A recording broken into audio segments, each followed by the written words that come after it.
સુરતને સ્વચ્છતાનો એવોર્ડ તો મળી ગયો, પરંતુ રાંદેરના કોર્પોરેશનના ઘરની બહાર જ કચરાના ઢગલા જોવા મળી રહ્યા છે। સ્વચ્છતાનો એવોર્ડ મળતા રાંદેરની પ્રજાએ સવાલો ઉઠાવ્યા છે।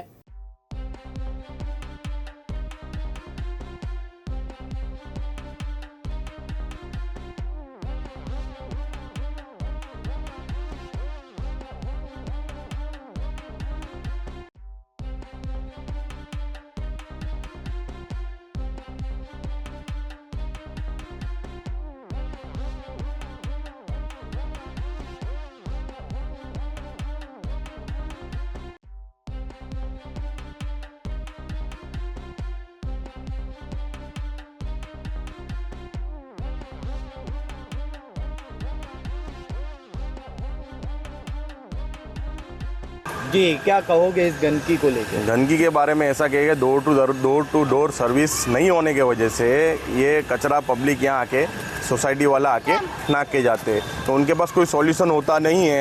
कितनी भी कंप्लेन होने के बाद 1 दिन आने के बाद 8 दिन गाड़ी नहीं आती है, उसके बाद पब्लिक यहाँ आके फेंक के कचरा चली जाती है। अगर डोर टू डोर सर्विस अगर चालू हो जाए डेली के डेली, तो ये सॉल्यूशन दूर हो जाए। या फिर यहाँ अपने एसएमसी वाले साहब को अगर यहाँ एक गाड़ी या एक कंटेनर रख देवे तो उसका सॉल्यूशन हो जाए। कुत्तों को लेके क्या? कुत्तों के लेके ऐसा है कि अगर कचरा पड़ता है उसके जो कुत्ते ज़्यादा आते हैं, 3-4 दिन पहले एक बनाव भी बना है, एक बच्चों को कुत्ता काटा भी है और रात को पब्लिक के पीछे और बच्चों के पीछे दौड़ते भी है। 15,000 की बस्ती है, हमारे बच्चे सबके सोसाइटी में से निकलते हैं, हमको डर रहता है कि कुत्ता हमारे बच्चों को काट नहीं खावे। इसके लिए हमने बहुत बार कंप्लेन की है, पर इसका हमारे को उच्च अधिकारियों से सही से जवाब मिला नहीं है। हमारे टाइम से कचरा यहाँ रहता है? ये तो समझो कंटिन्यूज है, जब से डोर टू डोर की सर्विस आई है तब से कंटिन्यूज है। और कंप्लेन हम 1 बरस से करते हैं, अभी हम 1 महीने से तो मैं खुद कंप्लेन कर रहा हूँ, 3-4 कंप्लेन करी है। वो जिस दिन कंप्लेन करते हैं उस दिन साफ सफाई करके आके चले जाते हैं, उसका दूसरे दिन जैसा था वैसा हो जाता है। और डोर टू डोर गाड़ी की भी हम डेली कंप्लेन करते हैं, पर उसका कोई निवारण आता नहीं है। कि आपનું નામ ને શું સમસ્યા છે? મારું નામ શેખ મોહમ્મદ સોહેલ છે। રાંદેર વિસ્તારની અંદર આપણે અહીંયા ગ્રીન પાર્ક સોસાયટીની પાસે ઊભા છે। આ જે સમસ્યા છે તમે મારા પાછળ જોઈ શકશો, કચરાનો ઢગલો થયો છે। રાંદેરના દરેક વિસ્તારમાં દરેક નુક્કર પર 100 મીટરના નુક્કર પર તમને કચરાના ઢગલા જોવાશે। આપણે જે જગ્યાએ ઊભા છે અહીંથી 100 મીટરની દૂરી પર રાંદેર વિસ્તારના કોર્પોરેટરનું ઘર છે અને એની 200 મીટરની દૂરી પર સ્ટેન્ડિંગ કમિટી એટલે ચેરમેનનું ઘર છે। અને એમના વિસ્તારની અંદર આ સમસ્યા હોય તો તમે વિચારી શકો સુરત શહેરની કેવી સમસ્યા હશે। એ એવોર્ડ મળ્યો છે સ્વચ્છતા બાબતે, શું કહેશો? મને લાગે છે કે આ સ્વચ્છતાનો એવોર્ડ આપવામાં પણ કૌભાંડીઓ હશે। કારણ કે સ્વચ્છતા સર્વેક્ષણ પોઈન્ટ સિસ્ટમ ન હોવી જોઈએ, જમીની સ્તર પર ઉતરીને એનું સર્વેક્ષણ થવું જરૂરી છે।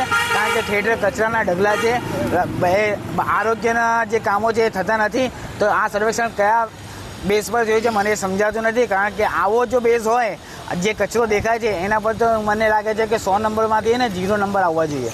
રાંદેરના કયા કયા વિસ્તારમાં તમને ગંદકી જોવા મળે છે? રાંદેરના દરેક નુક્કર પર તમને ગંદકી જોવા મળશે। આ ગ્રીન પાર્ક સોસાયટી હોય, મેમણનગર હોય, રામનગર હોય, રાંદેરના ગામતળના દરેક વિસ્તાર, તાઇવાર સોસાયટી હોય, રાંદેર ગોરેગરીબા કબ્રસ્તાન હોય, ખાંગા સોસાયટી હોય કે શાહબાગળ હોય, તમને દરેક વિસ્તારમાં આ સમસ્યાનું જે છે એક મોટીમાં મોટી સમસ્યા તમને દેખાઈ આવશે, મને તો એવું લાગે છે। કમ્પ્લેન કર્યા પછી પણ કામ થતું નથી, શું કહે? કમ્પ્લેન કર્યા બાદ અધિકારી દ્વારા તમારું કામ થઈ ગયું છે એવું જણાવવામાં આવે છે, પરંતુ એનું કંઈ કામ થતું નથી। સર્વેક્ષણ થાય છે, સફાઈ પણ થાય છે, સફાઈ થયા બાદ અડધો કલાકમાં ફરી એકવાર ડોર ટુ ડોરની ગાડી ના આવવાને કારણે આ સમસ્યા ઊભી થાય છે। શું કહેશો સરકારને? સરકારને હું એમ જ કહીશ કે આજે તમે પેટા કોન્ટ્રાક્ટની સિસ્ટમ કે કોન્ટ્રાક્ટરોની જે સિસ્ટમ શરૂ કરી છે એને બંધ કરો અને જે કાયમી ધોરણે જે આપણે સફાઈ કામદારો છે એ લોકોને કાયમી કરીને આ સફાઈનું કામ કરાવવામાં આવે। યાસીન દારા, દિવ્યાંગ ન્યૂઝ, સુરત।